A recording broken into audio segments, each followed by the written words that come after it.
Dhaka মেলের Facebook পেজে আপনাকে স্বাগতম। শুভ দর্শক, আমি মুর্তাজ লক্ষ্মীপুর সদর উপজেলা পরিষদের প্রাঙ্গণে। এখানে আপনার দুদিন ব্যাপী চলছে জাতীয় বিজ্ঞান ও প্রযুক্তি মেলা 2025। জ্ঞান বিজ্ঞানের করব জয়, সেরা হবে বিশ্বময়, এই প্রতিপাদ্য নিয়ে মূলত এই স্লোগান নিয়ে লক্ষ্মীপুরে দুদিন ব্যাপী শুরু হচ্ছে আপনার জাতীয় বিজ্ঞান মেলা। এই বিজ্ঞান মেলায় আপনার বিভিন্ন শিক্ষা প্রতিষ্ঠানের শিক্ষার্থীরা প্রায় আপনার 26টি স্টল নিয়ে তারা এখানে আপনার বিজ্ঞান মেলা অংশগ্রহণ করেছে। আমরা এখানে আপনাদের দেখাচ্ছি এখন বিজ্ঞান মেলার যে স্টল আছে সেই স্টলের চিত্র দেখাচ্ছি আপনাদেরকে।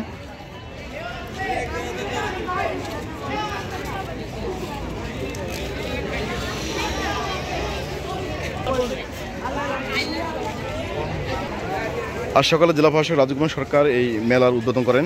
এখন প্রন্ত দুপুরে এখন শিক্ষার্থীরা প্রায় ক্লান্ত হয়ে গেছে, আমরা চলে যাচ্ছি, কেউ বাবা স্টল তারা বসে আছে। আমরা দেখতেছি যে আপনার বিভিন্ন শিক্ষা প্রতিষ্ঠান শিক্ষার্থীরা এই মেলায় অংশগ্রহণ করেছেন।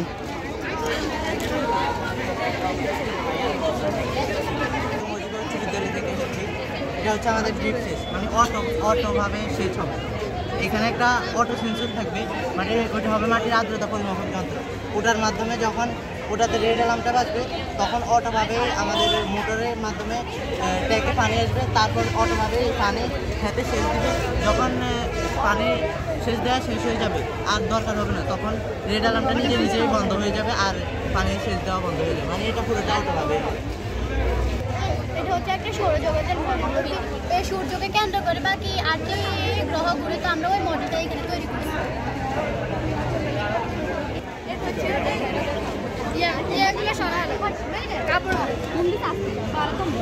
বলো, তেল পানি দিয়ে গ্যাস দিয়ে উৎপাদন করা কীভাবে সেটা বলো।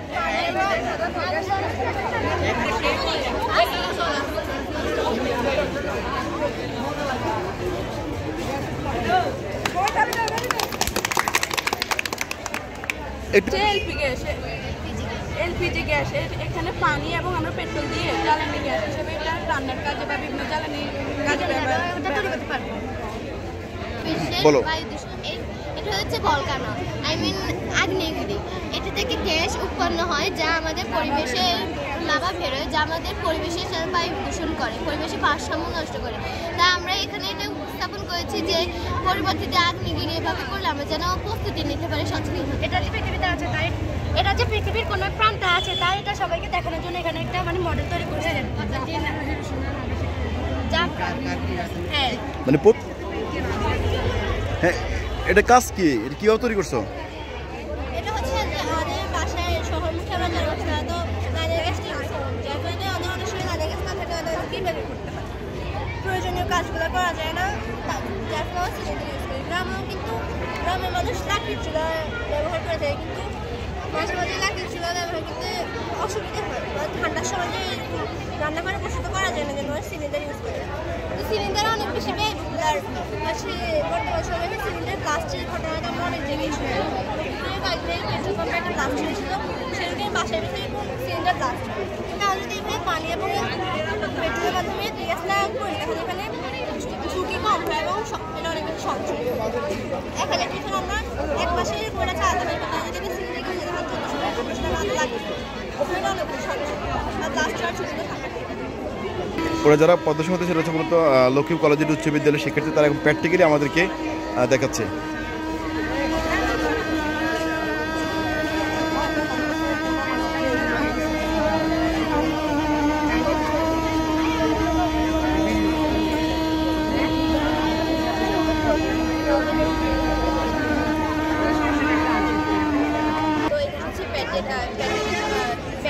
পানি দিয়ে করে হচ্ছে আমাদের মিথেন গ্যাসটা উৎপন্ন হয়।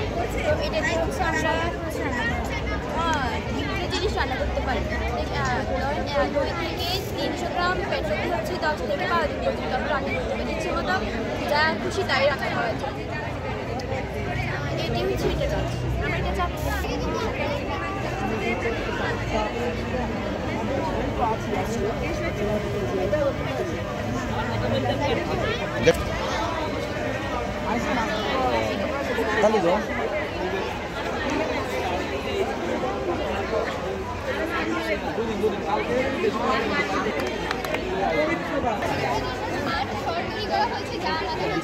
ভবিষ্যতে আমরা সরকারিকে কীভাবে উন্নত করতে পারি তার একটি প্রকল্পনা এখানে দেখা হয়েছে।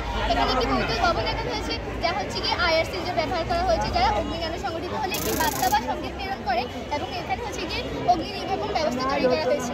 এখানে একটি হসপিটাল তৈরি করা হয়েছে, যা হচ্ছে কি একটি বিশেষ সিলিন্ডারের মাধ্যমে সংযুক্ত করা হয়েছে, যা হচ্ছে কি বহিরাগত মানুষের সাথে সাথে তার বার্তা বা সিগন্যাল প্রেরণ করে। এখানে একটি সৌর প্যানেল চালিত হচ্ছে কি তারবিহীন একটি স্টেশন তৈরি করা হয়েছে, যা হচ্ছে কি হসপিটালের অ্যাম্বুলেন্স এবং লাইব্রেরি গাড়িগুলো হচ্ছে গিয়ে চার্জ হয়, এবং হচ্ছে কি এটি খুবই বিদ্যুৎ সাশ্রয়ী। এখানে হচ্ছে গিয়ে কম খরচে আমরা এটি ব্যবহার করতে পারি।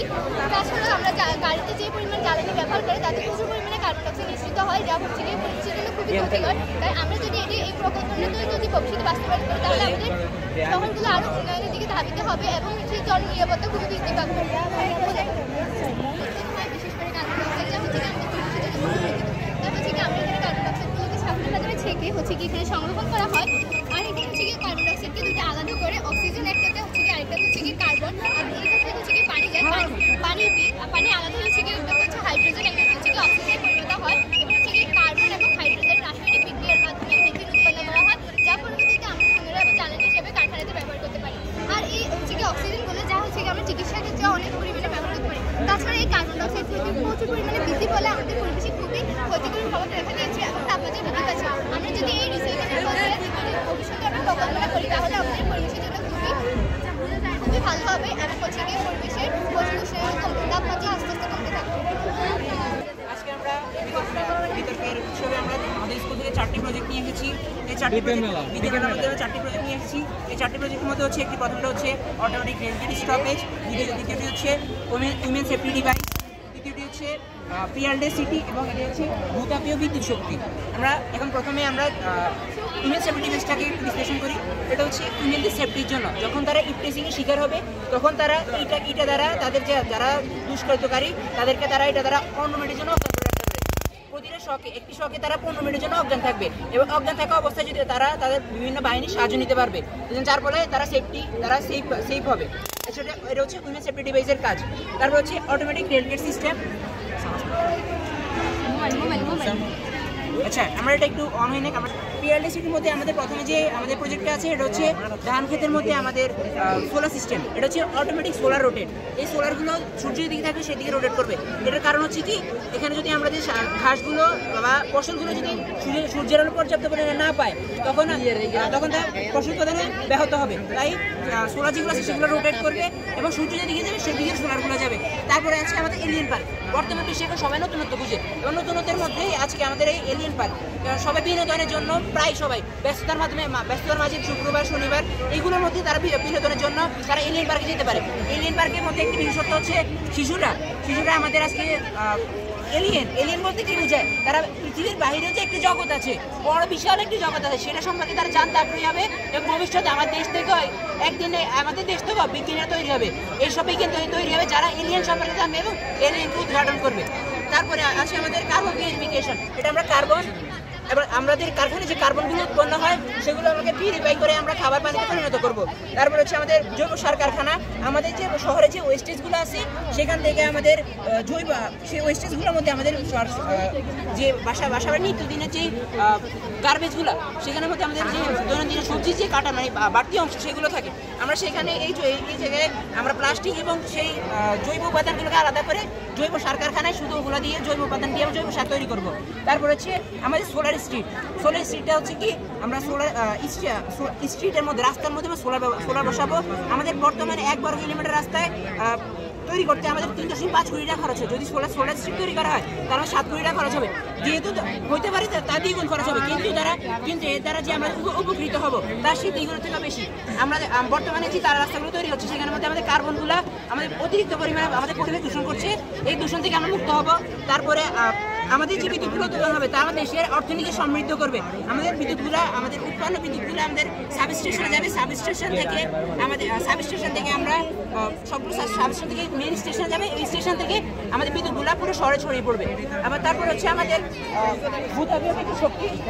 এর মধ্যে হচ্ছে জিও থার্মাল প্রযুক্তি দিতে হবে, এবং আমাদের মাটির ভূপৃষ্ঠ থেকে 4 কিলোমিটার নিচে আমাদের একটি মাটির স্তর আছে লিথোস্ফিয়ার।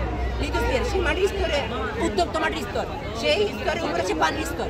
এই উত্তপ্ত মাটিগুলো পানির স্তর, পানিগুলোকে বাষ্পীভূত করবে। এই বাষ্পীভূত করার পরে সেই বাষ্পগুলো স্টিম হাউসে আসবে। স্টিম হাউসে একটি নির্দিষ্ট চেম্বারে যাবে। এই চেম্বারে সেই বাষ্পগুলো নির্দিষ্ট প্রেশার আসা পর্যন্ত সেখানে জমা হতে থাকবে। এই নির্দিষ্ট প্রেশার আসার পরে এই বাষ্পগুলো পরের চেম্বারে অর্থাৎ টারবাইন চেম্বারে যাবে। এই টারবাইন চেম্বারের মধ্যে বাষ্পগুলো টারবাইন এবং বাষ্পরে টারবাইনগুলোর মাধ্যমে বিদ্যুৎ উৎপাদন হবে। ট্রান্সমিটারে পৌঁছাবে, ট্রান্সমিটারে পৌঁছার পরে সেই ট্রান্সমিটার পুরো সারা শহরে সেই বিদ্যুৎগুলো পৌঁছে দেবে। এখানে আমাদের যে অতিরিক্ত যে বাষ্প তরলগুলো থাকবে সেগুলো কন্ডেন্সারের মাধ্যমে, কন্ডেন্সার হচ্ছে পিউরিফাইং প্রক্রিয়া, এই প্রক্রিয়ার মাধ্যমে আবার পুনরায় মাটিতে ফিরিয়ে দিতে পারি অথবা নিত্যদিনের কাজে ব্যবহার করতে পারি। এটি হচ্ছে আমাদের ভূতাপীয় বিদ্যুৎ শক্তির মূল উদ্দেশ্য। আর এই উদ্দেশ্য, আর ভূতাপীয় বিদ্যুৎ শক্তি আমাদের বর্তমানে 26টি দেশ এই ভূতাপীয় বিদ্যুৎ শক্তি উৎপাদন করছে। আর তারা এর মাধ্যমে তাদের দেশের 15% বিদ্যুৎ তারা এর মাধ্যমে স্বয়ংক্রিয়ভাবে বিদ্যুৎ চালাচ্ছে, যা তাদের অর্থনৈতিক সমৃদ্ধ করছে। আমরা যদি আমাদের দেশে এটা করতে পারি তাহলে আমাদের দেশে বিদ্যুৎ সমস্যা থাকবে না এবং এর মাধ্যমে আমাদের অর্থনীতিও সমৃদ্ধি হবে। ধন্যবাদ সবাই।